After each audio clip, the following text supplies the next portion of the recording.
শুধু কবিতার জন্য পর্বে আপনাদের সবাইকে স্বাগত। আজকের কবিতা জীবনানন্দ দাশের বনলতা সেন।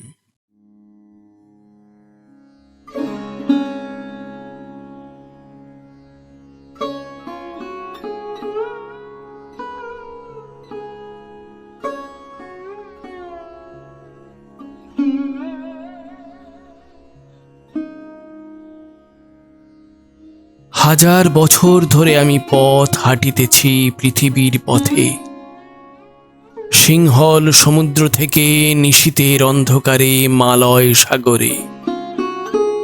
অনেক ঘুরেছি আমি, বিম্বিসার অশোকের ধূসর জগতে, সেখানে ছিলাম আমি।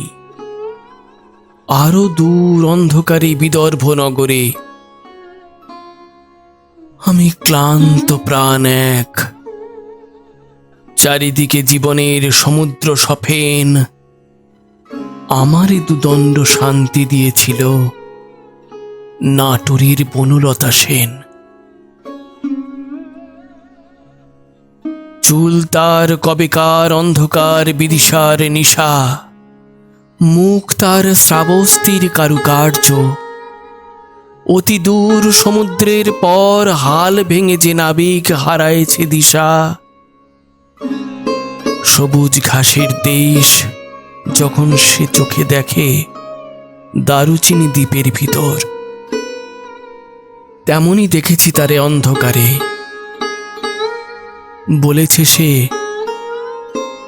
এতদিন কোথায় ছিলেন?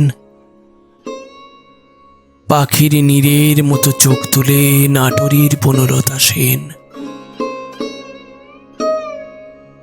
সমস্ত দিনের শেষে শিশিরের শব্দের মতন সন্ধ্যা আসে। ডানার রৌদ্রের গন্ধ মুছে ফেলে চিল। পৃথিবীর সব রং নিভে গেলে পাণ্ডুলিপি করে আয়োজন। তখন গল্পের তরে জোনাকির রঙে ঝিলমিল। সব পাখি ঘরে আসে, সব নদী ফুরায় জীবনের সব লেনদেন। থাকে শুধু অন্ধকার, মুখোমুখি বসিবার বনলতা সেন।